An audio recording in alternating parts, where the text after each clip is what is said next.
First, I'm going to start talking about registered accounts and some of those key ones and how best to use them. I won't go into detail into each one, but just some of those key things about them that will make a big difference. So starting with the RRSP.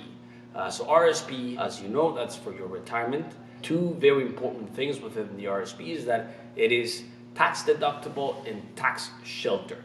Tax deductible, what it means is that any contributions that you make into your RRSP, they're deductible from your taxable income. And I'm going to go into more detail as to why this is important.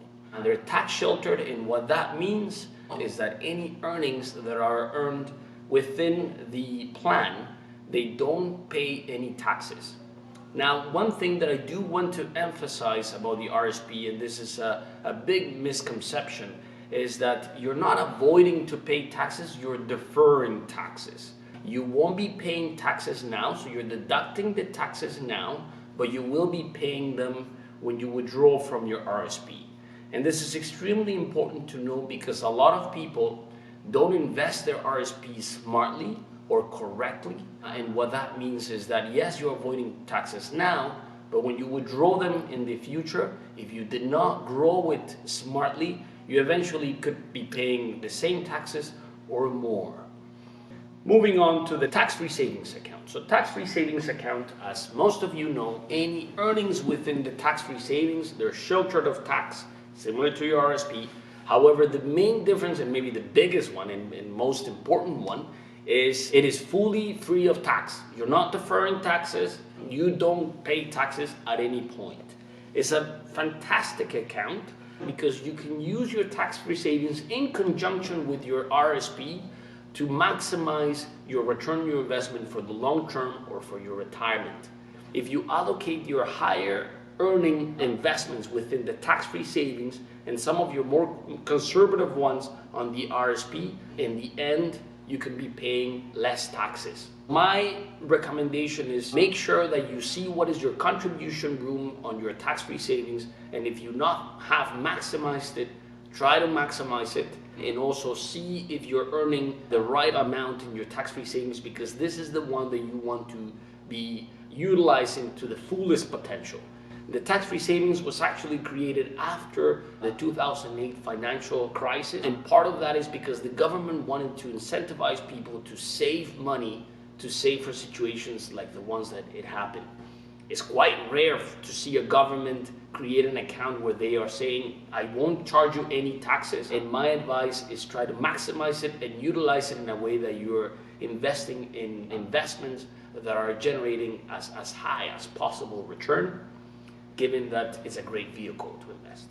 Moving on to the RESP. The RESP stands for Registered Education Savings Plan. The government created it to help parents save for their children's education. For any contribution made into the RESP, up to $2,500 annually, the government will match 20% of that. The amount of the grant is capped at a maximum of $7,200 per child. So they put in immediately 20%, and by immediately I mean, in my experience, I saw them putting in that 20% within 1 month of the contribution. Now, this is quite powerful because it basically means that just by investing cash, you're not doing anything yet, you're already getting 20% return on your investment by the government.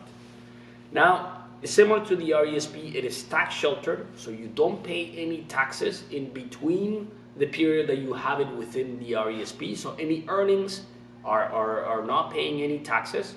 It is not tax deductible like the RRSP. However, one very important thing to know, when you withdraw the funds, the way that the government taxes those funds is that the capital that you invested, it is not taxed because it never deducted any taxes. The capital gains and the earnings, that is what is taxed, but it's not taxed on the parent, it is taxed on the children. And because the children most likely are going to school, or they're not working, or if they're working in a lower salary and they're earning less, a lot of the times, in my experience, I noticed that they don't pay any taxes. So for that reason, it is very important that you're utilizing this account to its fullest potential because one, you can receive that 20% from the government like this. Two, because if you're using it smartly, you can technically double the value in the RESP from the contributions that you're making, and at the end potentially not paying any taxes. So great tool, very important to maximize it and squeeze it as much as you can. The last one that I'm going to talk about is the LIRA. The LIRA stands for Locked-in Retirement Account. And what this is that a lot of employers, as part of their benefit, they pay you a pension that is in a form of contribution into your pension plan. Now, a lot of the times, because these employers, they're not within the banking industry, they're potentially a car manufacturer, they reach out to companies like Manulife and they tell them, Manulife, give me 3 mutual funds or 3 ETFs that I can put forward for my employees to pick, and then from there on they invest that pension into one of those funds. Now, in my experience, I noticed that especially if you've been working for more than 3 years within that company, or you left the company several years back, I noticed that because they're not actively managed by you or potentially the employer, right? Because they're just doing it to put into your pension. They're not actively managing the fund. Because of those two things, a lot of the times those funds are underperforming compared to other instruments out there in the market.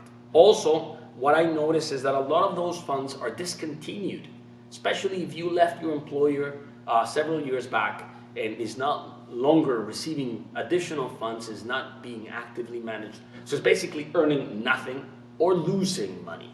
And a lot of times people don't understand that the fact that it's a pension plan and it was put in on your behalf and you cannot withdraw it, that doesn't mean that you cannot transfer it into a LIRA, and that's where the LIRA comes in.